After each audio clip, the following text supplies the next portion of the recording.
Welcome to Spirit School. I'm Danielle S, a medium and spiritual mentor and storyteller with over a decade experience, here to guide you through the profound intersections of spirituality, healing, and self-discovery. Spirit School is more than a podcast. It's a sanctuary, a place where you can connect with the wisdom of the unseen world, explore the depths of your own soul, and uncover the boundless life force energy within. Whether you're stepping into your spiritual gifts, navigating a healing journey, or seeking tools for a life filled with intention and meaning, you belong here. In each episode is a beacon of light, blending heartfelt stories, practical teachings, and reflections from my own path. Together, we'll celebrate the magic in the mundane and discover the extraordinary in everyday moments. Through Spirit School, we co-create a world where hope thrives, inspiration uplifts, and the power of spirit is undeniable. Welcome to Spirit School. Let's continue this journey of light and transformation together.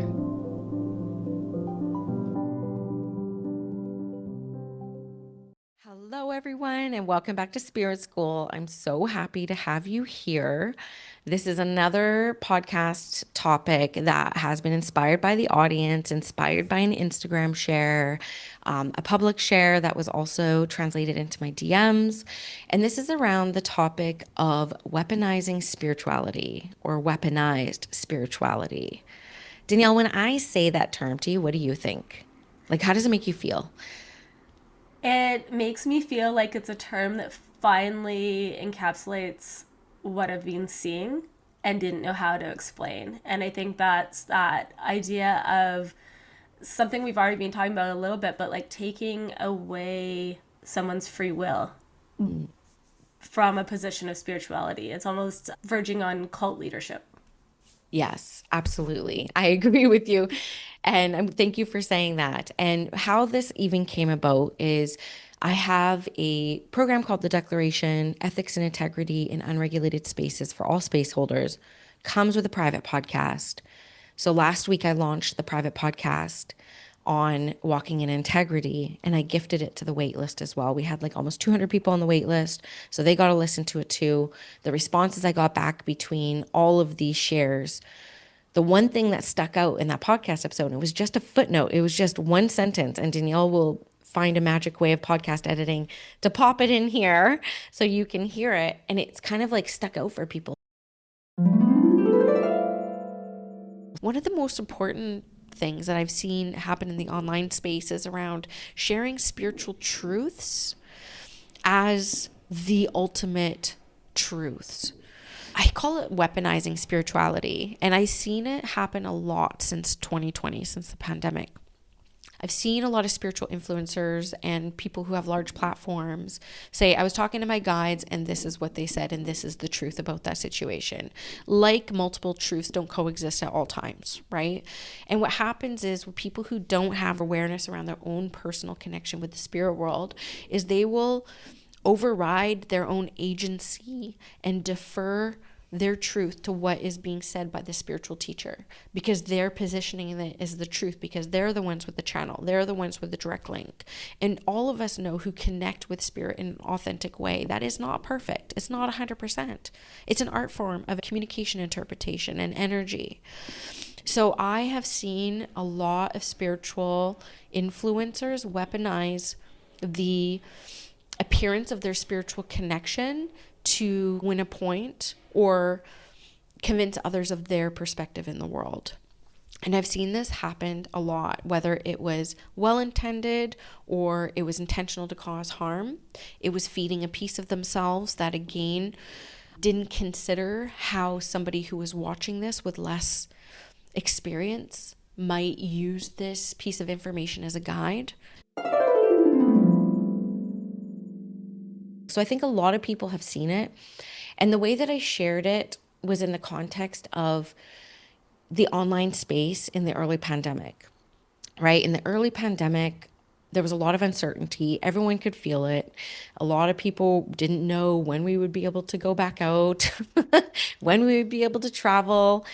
You know, it was a crazy time if we look back and think about it. And one thing that I personally saw in the online space a lot from different spiritual influencers is what I would call them, was positioning some of the things that were happening around the pandemic with being spiritual truths that they got when they channeled divine beings, right? So whether these be extraterrestrial beings, whether these be ascended masters, spirit guides, they were presenting this information as the capital T truth, and it just twisted my insides.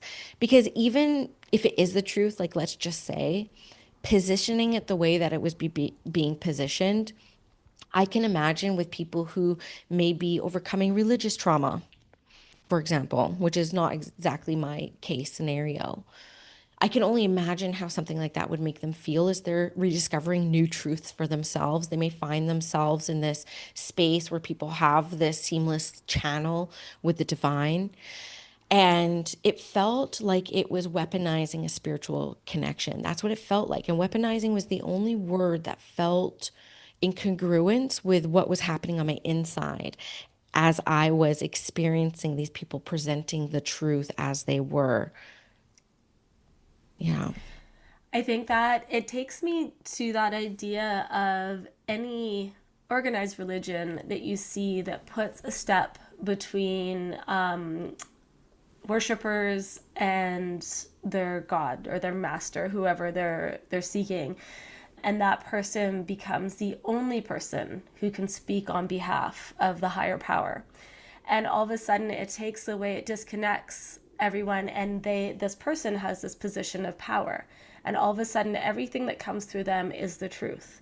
Mhm. And it gives them a lot of power, and it takes away the power of the audience. It's been happening for centuries, but I think with social media and expanded acceptance of spirituality, we're seeing it used a lot more. And certainly during the pandemic there were a lot of examples that stand out. How would you describe some of the experiences that you had around it? Like, how would you encapsulate that, the information you were seeing that didn't sit with you? Energetically, what was happening is I was closing up my aura. Like when I encounter someone who is very intense and maybe spiritually arrogant in presenting the way that they do, I protect my aura. And I think sometimes I'll get like crazy Christian trolling on my accounts, and they're like, I do not claim this. I'm like, I do not claim this. I just really close up my energy and I observe without enmeshing. Right. So that's like how I manage myself in a trauma informed way, is that I can observe things and be aware of them without enmeshing with it. Right. So I can acknowledge how it impacts me. It's like, whoa, something's out of integrity here with me. Something's not aligning here with me. And then I go into kind of disengaging mode, and I just become aware and I observe. And then I kind of choose, is this someone I want to enmesh with or not? Right. Like, the thing is, it's a double edged sword. When I think about this, I want to be honest about something. I had a therapist years and years and years and years ago, like almost a decade ago, when I said, I'm finding the work of Caroline Mace, and it's really helping my mediumship because it's all about self esteem. And I think self esteem is actually what developed my mediumship more than any technique. Like I think that's what created the clear channel. And she said to me, she's like, oh, I can't stand her because she presents things as absolutes. And I was like, Interesting. oh, interesting. And it's funny because with Carolyn, I don't feel that. I Yeah. don't. But then some of these people that I kind of encountered, and again, I use the word very carefully, spiritual influencers, right? More than anything. Yeah. And so it's like, I don't know why I don't see that with Carolyn, but she does present things quite confidently, I would say. But I also feel she presents opportunities for us to engage with one another and engage with our own awareness around such topics. And I think that could be a discerning difference, is that there's often not an invitation around, thinking for yourself or looking at your own lived experience and how does this land with your own philosophy. And I think that's a way we can build trust, is by offering people an opportunity to do that self-reflection and see how this like lands for them. And I think that it takes me back to something you said in a previous conversation about the motivation behind it. And spiritual bypassing was what we were talking about then. What is the motivation behind it? Is it spiritual bypassing or not? And I think that the idea of presenting absolutes, well, what is the motivation? Is the motivation your own confirmation? Do you need to, are you presenting this because you need to be right? Are Mm. you presenting this because it's going to help, because you genuinely believe it's going to help others? Are you presenting this because it's what you genuinely believe? And hey, maybe it'll resonate with somebody, but you don't have any buy in to whether or not somebody's going to take it up or not. You know, I'm just going to put this out there. Maybe somebody else is going to resonate with it, maybe not, but I'm not really connected to the outcome of that. I think that would be the most genuine way of presenting information. And I think Caroline Myss does that in what I've seen of her content. Yeah. No, thank you for that. I was thinking about that this morning as we are coming into this topic, and I wanted to be real with that reflection because, we talk about in class one, walking in integrity, are ethics subjective, right? Are ethics subjective? And so I really do think that when it comes to these topics that are really kind of unregulated, these experiences are subjective. And so what I felt was spiritual gaslighting and an authority bias was because it was rubbing up on something that I held to be integral. And other people just might not have that yet, and it might not hit them the same way, I think I would say. But yeah, there's another example I wanted to use that's in an adjacent space. It's not necessarily in the spiritual space, but it was in the business space, but more centered around energetics. So more spiritual adjacent, right? That's the only thing. It's lateral. It feels very lateral space, but different type of people. And when you would make a purchase into a business program, kind of expecting, like, how did you find success? How did you, what schedule did you have? What techniques did you have? What structures and did you have? And it was more of just an empowered speaking experience, which is fine if you market it as such, like, come to my TED Talk.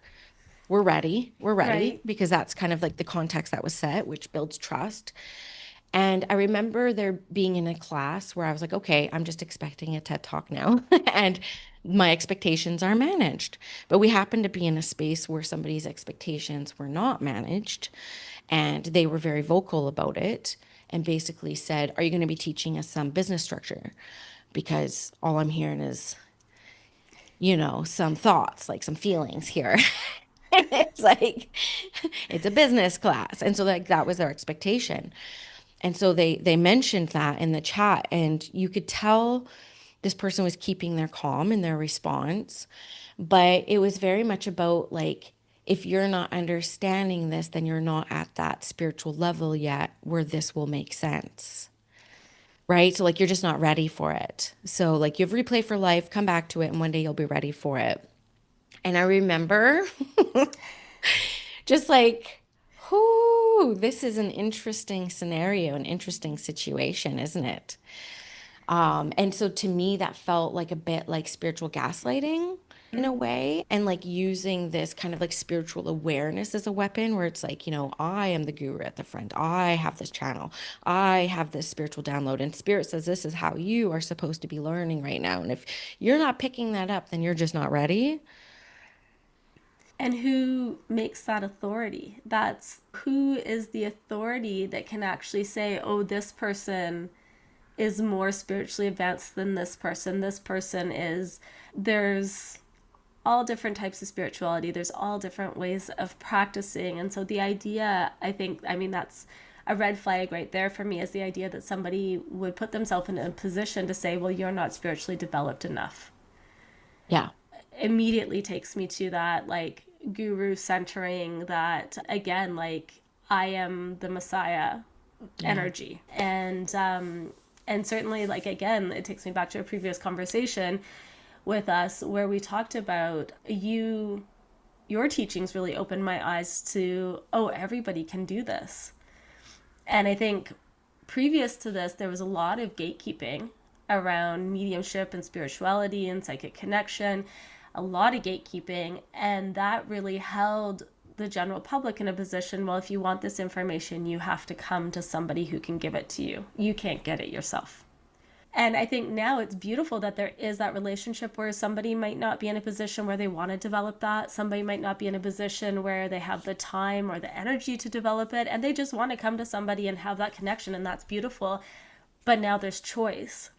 Yeah. So when I hear a story about somebody saying, oh, you're not there yet, you're not ready, you're not capable, you have to potentially pay tens of thousands of dollars worth of more courses to be able to understand this teaching. Yeah, that's a lot of red flags for me. Yeah, as you're saying that, an example in the mediumship development space is actually kind of popping up for me, which I didn't even consider as we were talking about this topic. And again, it's about intention, right?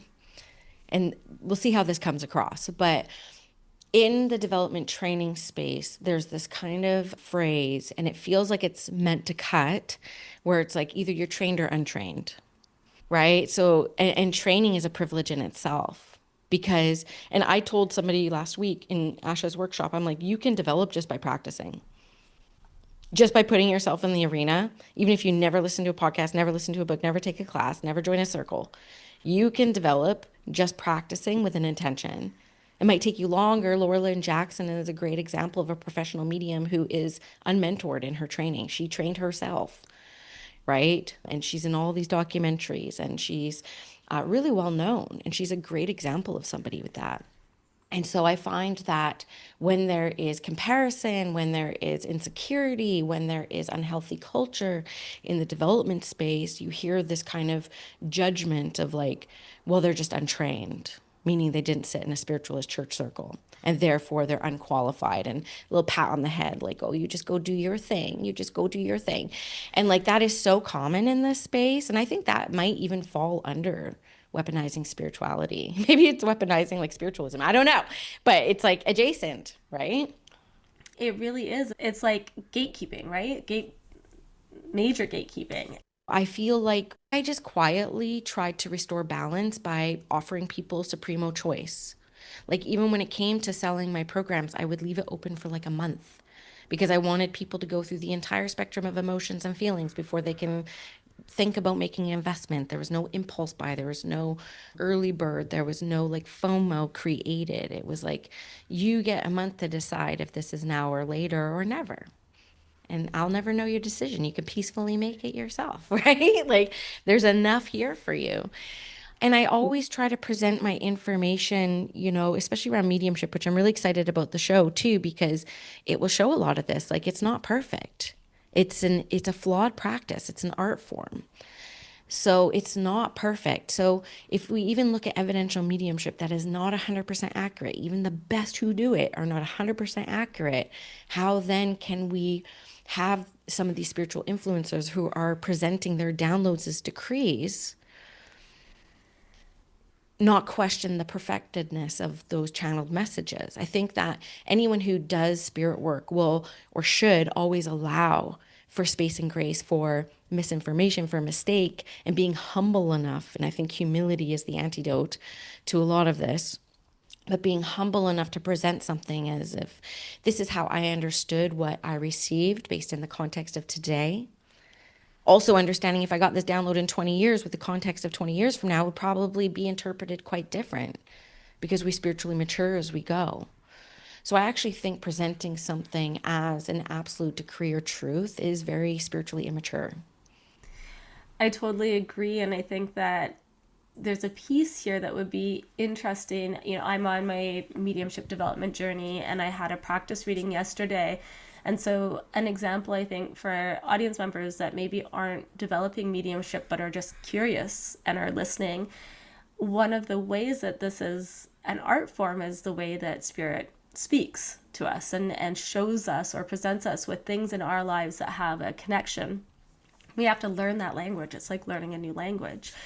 And so I had this practice reading yesterday with a complete stranger and I saw a pool. And so I said, do you really like swimming? Or, and she goes, no. She goes, I had a near-death experience recently. And I was like, Oh, when I was a child, I had a near death drowning experience in a swimming pool. And now I know that's what that means. But when you're channeling, who's giving you that validation? Because there isn't that third party connection to validate information. So I'm curious what your thoughts are on channeling and how that can be validated, if there's a way.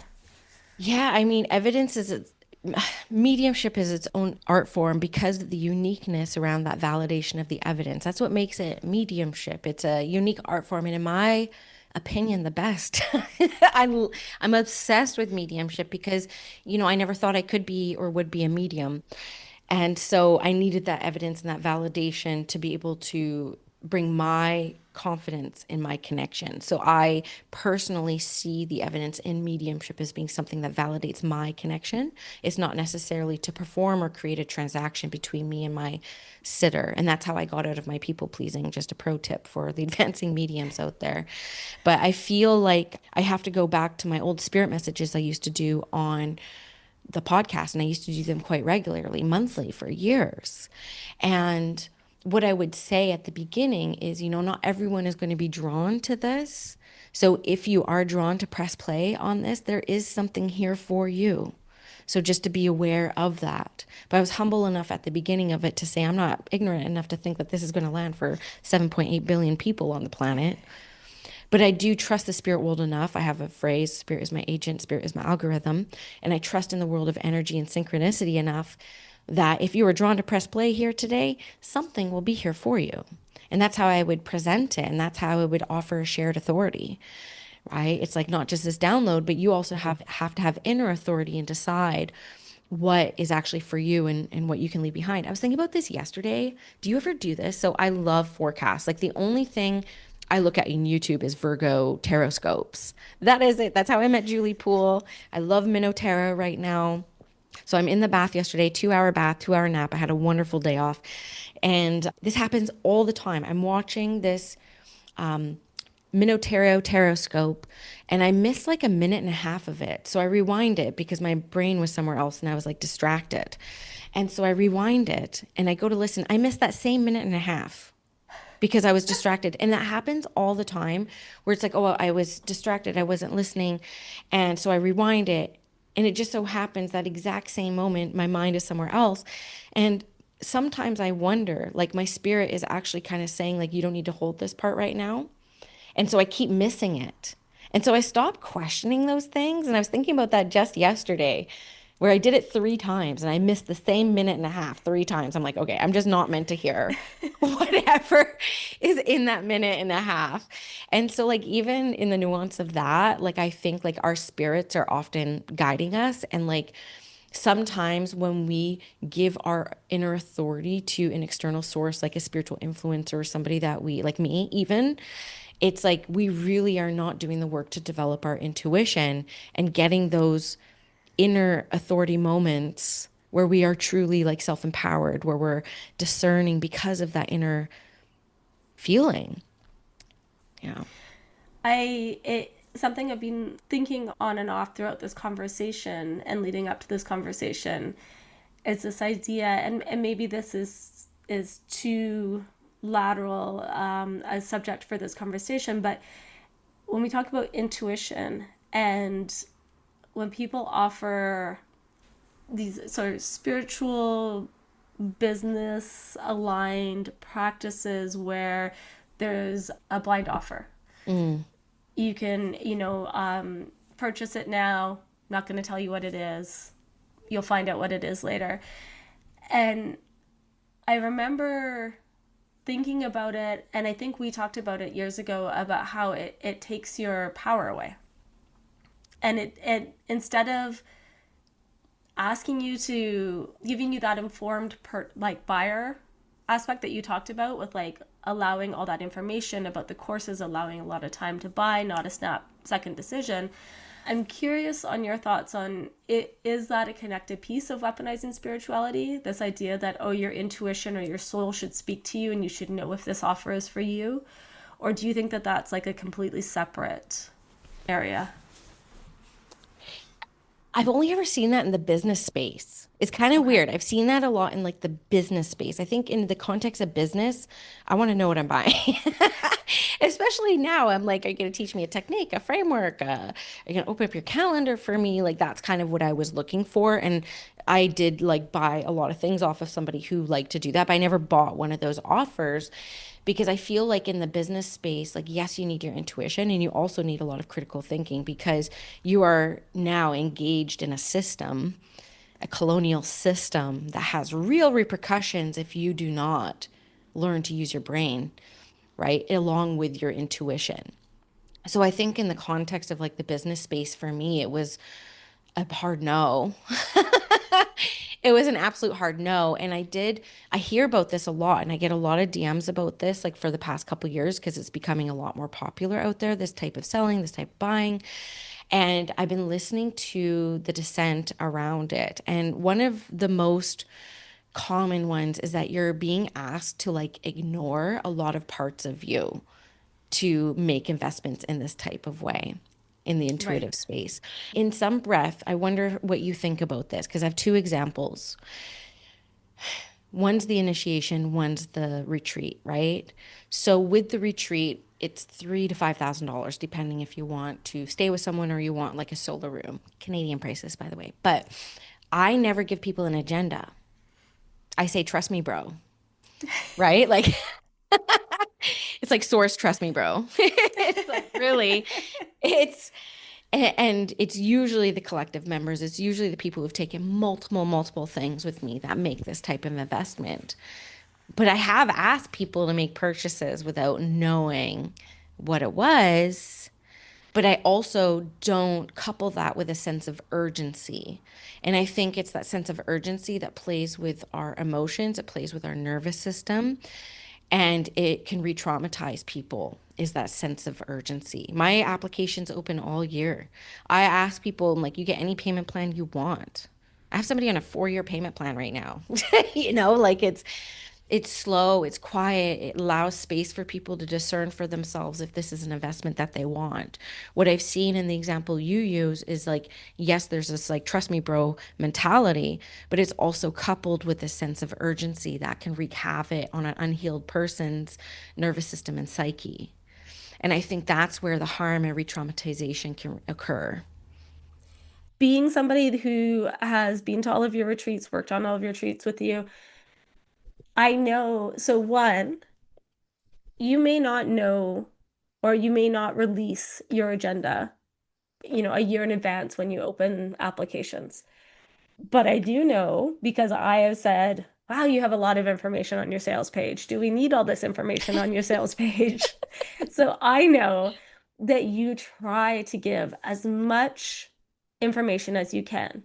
You give dates, you give location, you give an example of the previous year's itinerary, you give retreat reports from previous years, you give a ton of information. And I also know how much you agonize about ensuring that that retreat is chock-a-block full of value for people. I know how much you effort on that. And I think for me personally, when I look at offers that are, you got to buy now, buy now, buy now, even when they're telling me what it is, it makes me feel like I'm watching the Home Shopping Network and that I'm not going to be happy with that thing. Like it's just like if you have to, or like I'm in Mexico and somebody's trying to sell me a timeshare. If you're trying to rush me on that purchase, there's something shady going on. You're trying to like get the deal done before my like day drinking buzz is gone. Like that is that rush and that is like there's so much trauma of money that comes up. And so I think your example is very different than what I see out there as far as these other examples of, hey, just trust me, spend thousands of dollars and it's going to make your life better. Yeah. Is it? Yeah, I've made some really bad purchases where things were presented one way and what you got when you were in were so different. And, the last job I had in corporate was in HR, human resources. I mean, I couldn't be less qualified. for this place. I'm like, couldn't be less qualified. So I was trying to get qualified up. And so I just read a lot of papers and research on people development. And I ended up nerding out on this paper called Project Aristotle that Google did for like 6 years, and it had so much data in it, and they were just trying to understand how they can like retain like employees. And after all the data, all the research, all the turnover, the number one thing that people wanted above pay, benefits, PTO, all the things was psychological safety. That's all they Wow. wanted. They just wanted a leader that they knew what they were walking into every day. Like it was like really just like, I know what I'm getting. It's like same every day. And anyone who's an abuse survivor or grew up in a household where you didn't know what kind of day you were going to have in that household knows that psychological safety is number one. So how do we create safety, transparency, shared authority, curiosity over certainty, empowering discernment, accountability, right? Like there's all these things that we can kind of bring in to kind of balance what we see out there. And I have to think sometimes, I try to have some empathy, like why would someone need to position something like that? And I feel a lot of the time, especially when I was tuning into those earlier examples, is like they're almost trying to convince themselves. Delulu is the Solulu. I'm like, are you trying to convince me, or are you kind of trying to convince you about this right now? Or this channeling sounds like a personal diary. I've had that too, right? Where Yeah. it's like when you learn how to live your life through the inner world experience, it's like you really do pick up on these nuances because of that. But again, somebody else might experience it differently and have different language and different perspectives. This is just mine based off of what I've seen and how it kind of made me feel. And so my medicine then is to do the fucking opposite. And that's what I've done instead of call out all these things that I see.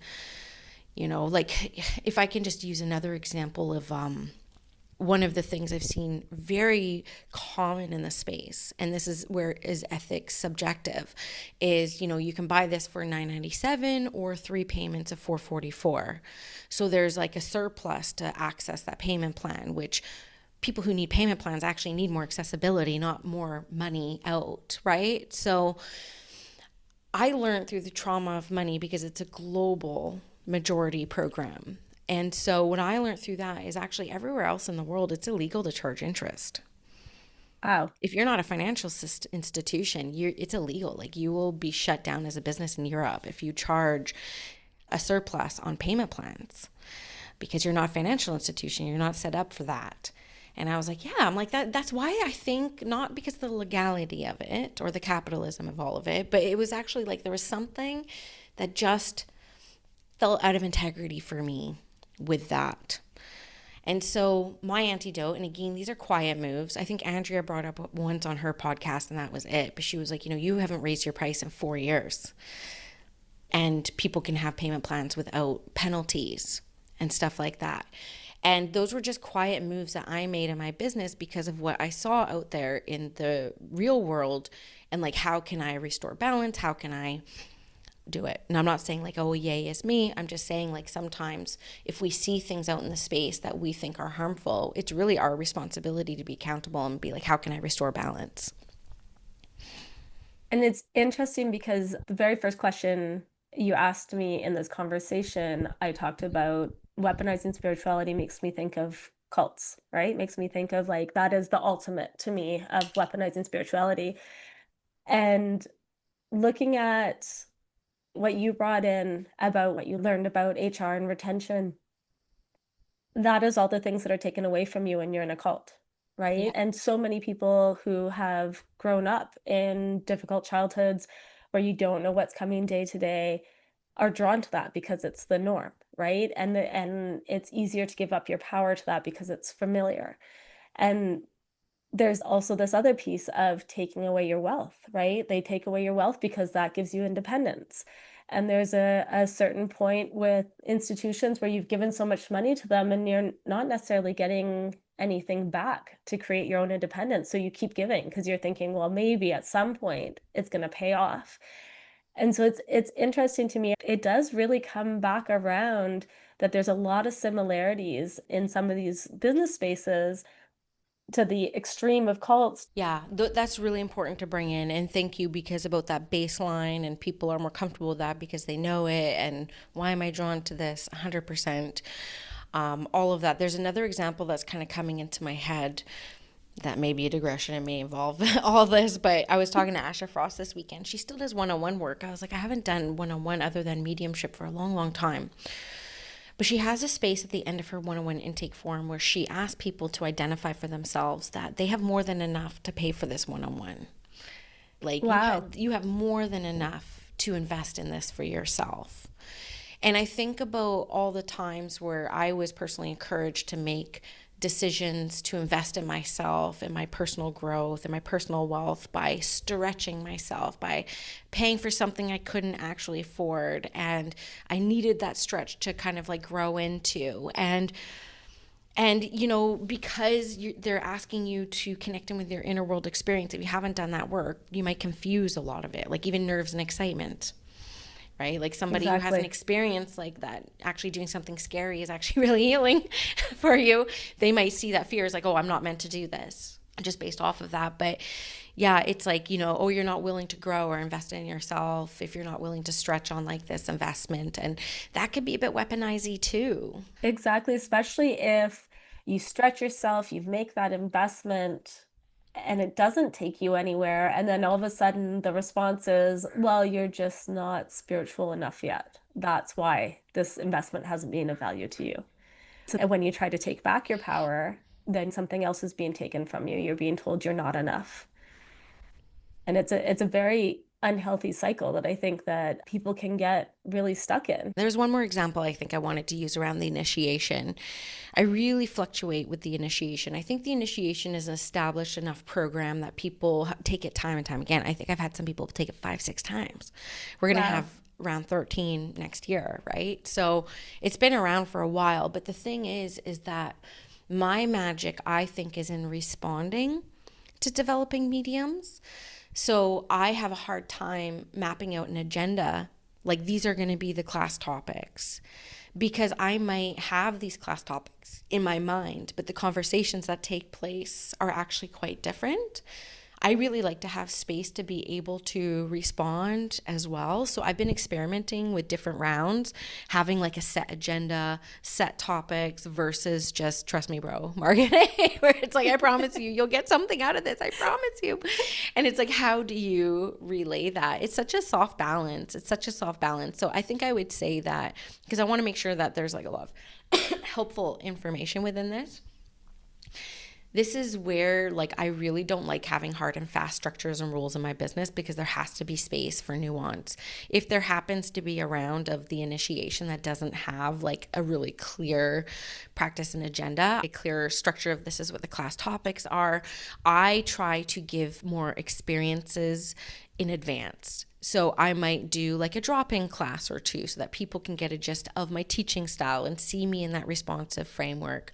I might be more inclined to share more testimonials for people who have that lived experience. And so I'm always very cognizant in my offerings around that transparency and that clarity when people make investments, because I understand that investing in your development is a huge privilege. And it's one that I was afforded, and I had to work really hard towards being able to invest in my development years and years and years ago. And I think that you also have, from my experience of taking your courses, there is a tangible development. There's like practice rounds and like there's all sorts of ways that you are able to again tangibly develop yourself. These classes aren't just listening to you channel something personal about yourself or your views on what's going on in the world, and I think the reason why the course shifts over time is because it is like it becomes a discussion. So it becomes what that intake, that cohort of people need at that time, Mhm. which is really special about it. And I think it's quite different than the examples that I was bringing up around, trust me, bro, you'll see it when you get it. This is something very different. And I think that the fact that the initiation is sort of like a living, breathing course, um, is what has made it so successful. And you have an option for people who have taken it once already to come back for a reduced cost and take it over and over again, to continue practicing, continue being connected with that community. Yeah, thank you. I love offering people the alumni. I've had some people take it 5 or 6 times, and that's because every single round is very, very different because I learn a lot. Like, I just filmed a TV show where I did like more readings in one summer than I did in 2 years. You can guarantee the next round of initiation is going to be wildly different than the last because I've experienced a lot more. And that's why I personally only develop or would invest in teachers and mediumship who are doing readings and kind of like in the arena because, and that's always been very ethical and important to me because you have to continue to grow. There are no master mediums, and we are always students in this work, and there's always more to learn. So as long as I'm teaching it, I'll be immersed in the craft in some way. It'll definitely fluctuate in volume. But I know every time I do run the initiation, I do like a 2 or 3 month sprint before of like readings because I want to have new experiences to talk about and teach about as well, right? I went to school for professional photography. One of the really special things about the program that I took was that it was actually set up so that all of the instructors could be working photographers while also teaching. And I think there's so much value in that because no matter what industry you're in now, it's changing at a rapid pace. And if you're being taught by somebody who isn't engaged in it currently, whether it's mediumship or photography or AI, you want somebody that's current. And I think that is very, very valuable. Yeah. Yeah, thank you. I also think about this in the business space. I can't help it because my half of my life is business, right? Like we all agree. But I can't tell you how many strategists I've hired that haven't successfully built something. Yes. And so it's like I personally find value now. I stopped investing in the business mentorship space 3 years ago, 2022. Like, I stopped investing full stop other than the trauma of money. And I did Sound True and LinkedIn's Inner MBA last year, which I love because it was more on trauma informed care. And I'm always wanting to learn more about that topic. I really just have a peer group of people who are running and have built successful practices, and we see mutual value in free exchange, just connecting. And that to me has been the best. Like we have in the collective, the membership affinity groups, right? And they're kind of based off of this. It's like you're already paying this monthly fee. You join an affinity group. We have a true crime one. We have like a book club. We have BIPOC, healers, mediumship development, business development, and it's kind of set up for this like peer-to-peer support because I have found more value in peer-to-peer support based off of lived experience than somebody who's teaching me marketing from a 2020 framework when it was like the gold rush. Exactly. of online mining, right? It's so true, and it does often seem to be a lot of smoke and mirrors when you're engaging with somebody that I can show you how to make this much in your business, and you're like, okay, but have you made that much in your business? Yeah, I am convinced you cannot teach other people how to do business. Business is something to be experienced. Just like I can't teach somebody to replicate my success because I got 3 adults living with me, helping me with my kids. I have 2 incomes coming in. I have charm and charisma, which I also know is a cult leader tactic that I have to be mindful of that power imbalance.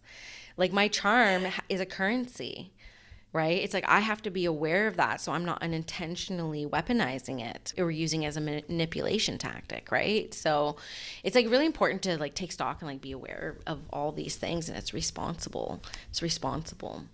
So I feel like we talked a lot on this podcast about a lot of things. There's a lot more things that we could talk about on this. And really what it comes down to is just being aware of power dynamics. It's important to take inventory. That's what we did in week 1 of the declaration. We took inventory of all the power that we hold. And I used charisma as one of them. I said, not everyone has that. And I understand that that works in my favor when it comes to being very, very public, right? So just understanding inventory of power, the different types of power, these power dynamics. When somebody is presenting something as an absolute truth, just question it, be a bit sus about it, be discerning, find ways that you can restore balance. This is the art of rematriation. How do we restore balance so that, the future of this work, the future of the optics around this work are actually more aligned with why we show up and do this work? My hope is today that we expanded the vocabulary, named a few things. Would love to hear your thoughts on the topic. Leave a note on Spotify or share it and tag me on Instagram at Squamish Medium. Based off of the conversations that we hear come from this one, will help decide what we talk about next week. So thank you, and we'll see you on the next episode of Spirit School. Thank you for joining me on Spirit School today, friends. I am so grateful for this time that we spent together exploring the power of spirit, the depths of healing, and the magic of self-discovery. My hope is that each episode leaves you feeling inspired, empowered, and connected to the boundless energy of your own soul. If you've enjoyed today's episode, I invite you to take the next step on your journey by joining me in the Spirit School community. Inside, you'll find a vibrant space filled with like-minded souls, access to exclusive teachings, live mentorship opportunities, and the support to deepen your trust in your spiritual gifts while embracing your humanity. Visit myspiritschool.com to learn more and become part of this growing family of seekers and light bringers. Let's continue to co-create a rich life with spirit, love, and purpose together. Until next time, keep shining your light and walking your soul's path. Take care, my friends, and be well.